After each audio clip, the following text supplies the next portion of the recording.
Hello everyone, I welcome you all to the course of heat transfer.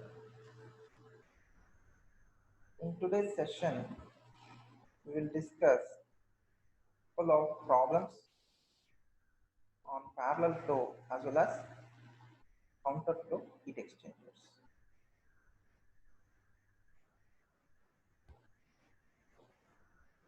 The first problem goes like this. A counter flow heat exchanger is to heat air entering at 400 degrees Celsius with a flow rate of 6 kg per second by the exhaust gas entering at 800 degrees Celsius with a flow rate of 4 kg per second. The overall heat transfer coefficient is 100 watt per meter square Kelvin and the outlet temperature of the air is 551.5 degrees Celsius. Specific heat for gas and air can be taken as 1100 joules per kg Kelvin. You need to calculate heat transfer area as well as number of transfer units. Now, first we will understand the problem. In the given problem, the type of heat exchanger is a counter flow heat exchanger. Now in this, we have two fluids, one is air, another one is exhaust gas. Now we need to identify which fluid is cold fluid and which fluid is hot fluid. Now if you read the sentence, a counter flow heat exchanger is to heat air, means air needs to get heated.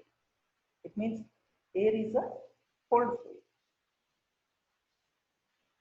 And the exhaust gas is used for heating, hence exhaust gas is the hot fluid. The mass flow rate of the cold fluid is 6 kg per second, whereas the mass flow rate of the hot fluid is 4 kg per second. He has given the value of U, which is 100 watt per meter square Kelvin.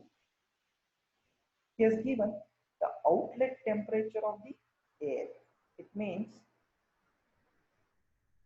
TC2 is 551.5 because we have seen that one corresponds to inlet condition, two corresponds to outlet condition. Now he says that the outlet condition of what? Air. Air is a cold fluid. So I should consider TC2 as 551, TC1 as 400 degrees Celsius.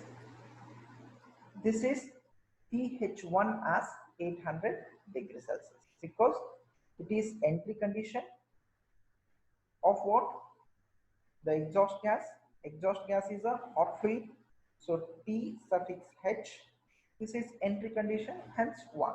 So TH1 is 800, TC1 is 400, TC2 is 551.5 degrees Celsius.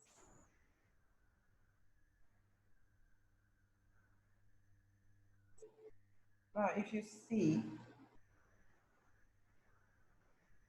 I have bifurcated the hot fluid as well as cold fluid.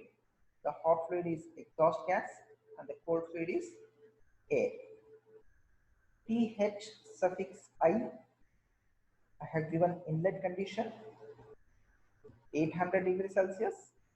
Corresponding mass flow rate is 4 kg per second. Specific heat 1100 joules per kg Kelvin. Now with respect to cold fluid is air. This needs to be heated. The inlet condition is 400 degrees Celsius. It is flowing with a mass flow rate of 6 kg per second. The outlet temperature is 551.5 degrees Celsius. Now you can see here, this is the schematic diagram for counter flow heat exchanger. We have discussed this in previous class. Now one fluid is flowing in this direction another fluid is flowing opposite to this direction. Now this is the inlet condition for the hot fluid. So THI, it flows towards the other condition. So this is THO. Whereas the cold fluid is entering opposite to this, hence this is TCI, inlet condition of the cold fluid or inlet temperature of the cold fluid. So this is outlet temperature of the cold fluid, TCO. Now we are asked to calculate the heat transfer area as well as number of transfer units. Another data given is the value of overall heat transfer coefficient, which is 100 watt per meters per Kelvin. Now, for addressing the first question, we need to calculate this area. We have equation Q is equals to UA into LMTD. Now, which LMTD? Corresponding to counterflow heat exchanger. We know U value. We need to calculate area. We can calculate LMTD. How? LMTD is nothing but theta 1 minus theta 2 divided by ln of theta 1 by theta 2. In the derivation part, we have discussed this as theta 2 minus theta 1 divided by ln of theta 2 by theta 1. But it makes no changes with changing the suffixes 1 and 2 with 2 and 1. Now what is theta 1 here? So theta 1 is this side. THI corresponding temperature is TC naught. So this is theta 1. Theta 2 is TH naught minus TCI. Here I know THI, TC naught is known, TH naught is not known, TCI is known. Now in order to calculate TH naught, I should use the equation Q is equals to mCp into dt corresponding to hot fluid. Now by energy balance, we have heat released by the hot fluid, which is exhaust gas, is equal to heat gained by the cold fluid, which is air. Now in this equation, I can calculate the value of Q by putting the values of m dot C, CPC, TC naught and TCI, because I know all these values. If I equate that with m dot h CPH into THI minus TH naught, the only unknown is TH naught. So this is known, this is known, this is also known.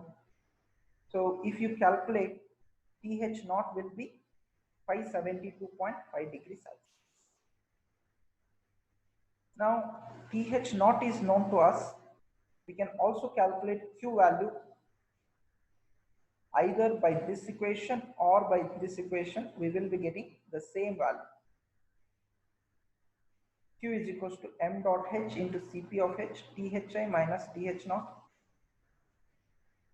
So m dot h is given, Cp of h is given, THI is given.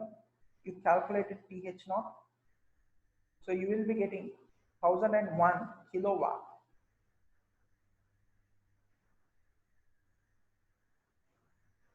Now once you know TH naught, you can calculate LMTD here. Theta 1 is nothing but THI minus TC naught minus theta 2 is TH naught minus TCI. You can see here. So theta 1 is THI minus TC naught and theta 2 is TH naught minus TCI. It is very simple to remember. Divided by, say, theta 1 upon theta 2. with Lan function. Now, if you calculate, you will get LMTD as 208.3 degrees Celsius. Now, from equation 1, you have calculated Q value, U value is given, you have calculated LMTD, the only unknown is A. So A equation can be written as Q upon U into LMTD. If you calculate for the value of A, you will be having 48 meters square. Now, the second bit of the question is you need to calculate LMTD, sorry, NTU. NTU is nothing but it is given in your heat transfer data handbook. NTU is the abbreviation for number of transfer units. It is given by U multiplied by A upon C min, where C is heat capacity, which is a product of mass flow rate as well as specific heat. If you calculate C for hot fluid, which is m dot h into Cp of h, you end up with 4400 watt per Kelvin, whereas for cold fluid, you end up with the value 6600 watt per Kelvin. Now, by comparing heat capacity for hot fluid as well as for cold fluid, it is confirmed that the heat capacity for hot fluid is smaller than heat capacity for the cold fluid. Hence, I can consider C suffix H to be C min. Now, this, if you compare these two values, whichever is minimum, that value has to be considered in the denominator. Now, if you calculate the value, NTU is equals to U, you have given in the problem, which is 100. A, you have calculated. C min, you come to know that it is 4400. So if you substitute the value, you will get NTU as 1.09, and it is a unitless quantity.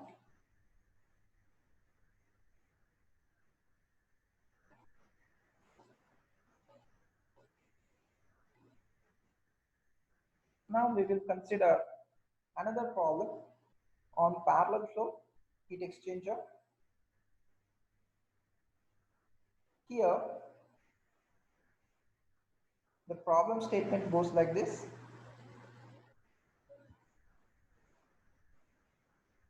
A hot fluid at 200 degrees Celsius enters a heat exchanger at mass flow rate of 10 to the power 4 kg per hour. Its specific heat is 2000 joules per kg Kelvin. It is to be cooled by another fluid entering at 25 degrees Celsius with a mass flow rate of 2500 kg per hour, and specific heat is 4000 joules per kg Kelvin.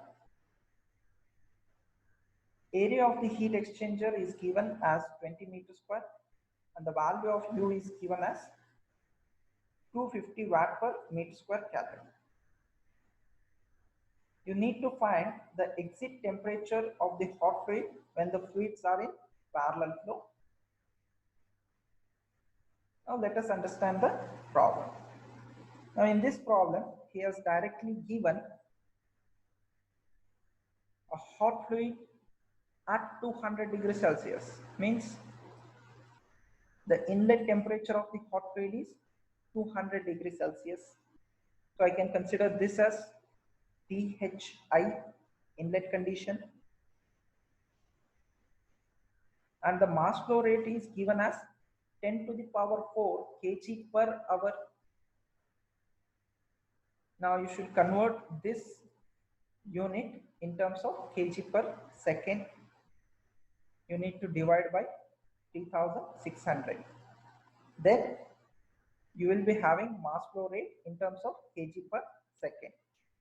Please note that all the units should be in standard SI unit. The specific heat is given as 2000 joules per kg Kelvin. Sometimes this can be given as 2 kilojoules per kg Kelvin. In that case, you should again convert that to joules per kg Kelvin. Now, this fluid needs to be cooled by a fluid which is entering at 25 degrees Celsius. Now, the cold fluid is entering, so TC corresponding to inlet condition, TCI, it is 25 degrees Celsius. The mass flow rate of cold fluid is 2500 kg per hour is given, converted to kg per second, with a specific heat of 4000 joules per kg Kelvin. He has given heat exchanger area as well as overall heat transfer coefficient. You need to find the exit temperature of the hot fluid. It means TH naught is to be calculated. At the same time, he has not given the outlet temperature of the cold fluid also. Now, this is a standard problem where the inlet temperatures are given, the outlet temperature of neither hot fluid nor cold fluid is given. In that case, you need to use the equation of effectiveness corresponding to the given problem. It could be parallel flow or it could be counter flow. Now let us understand. The hot fluid is entering at 200 degrees Celsius. Cold fluid is entering at 25 degrees Celsius. If you convert the mass flow rate in terms of kg per second, m dot h becomes 2.77, whereas m dot c becomes 0.69 kg per second. Now first you need to calculate NTU, which is number of transfer units, is given by U multiplied by A upon C min, where C is heat capacity. It could be for hot fluid or cold fluid. You should consider the minimum of those two values. Now NTU is equals to UA upon C min. You know U value, you know A value. C min can be calculated as follows. So corresponding to hot fluid, C suffix H is 5540 watt per Kelvin, whereas C suffix C is 2760 watt per Kelvin. Now, by comparing these two, the specific capacity, heat capacity corresponding to cold fluid is C min. So its corresponding value is 2760. That has to be considered in the denominator. Now if you calculate NTU, you will be having 1.81 as the value. Now as it is a parallel flow heat exchanger, from the data handbook, if you see the expression for effectiveness, you have 1 minus e to the power minus NTU into 1 plus C divided by 1 plus C. Here, this C is nothing but the ratio of minimum heat capacity to maximum heat capacity. I have given here C is nothing but minimum heat capacity to maximum heat capacity. This is also given in your data handbook. I insist you to go through the data handbook properly. So if you calculate the value, Cmin is 2760, Cmax is 5540. The ratio yields a value of 0.498, which is C. Now you have to substitute this value here. Now NTU you have calculated, and C value also you found it to be 0.498. Now if you substitute this in the expression, you will have effectiveness as 0.622.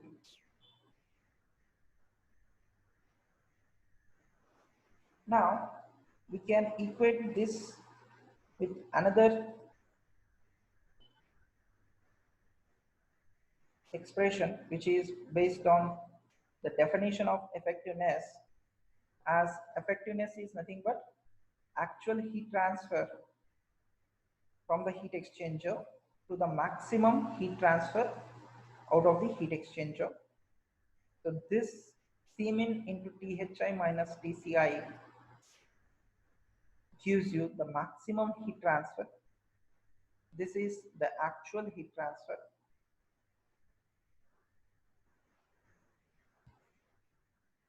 If you substitute the values m dot h into Cp of h into Thi minus Th naught divided by Cmin into Thi minus Tci.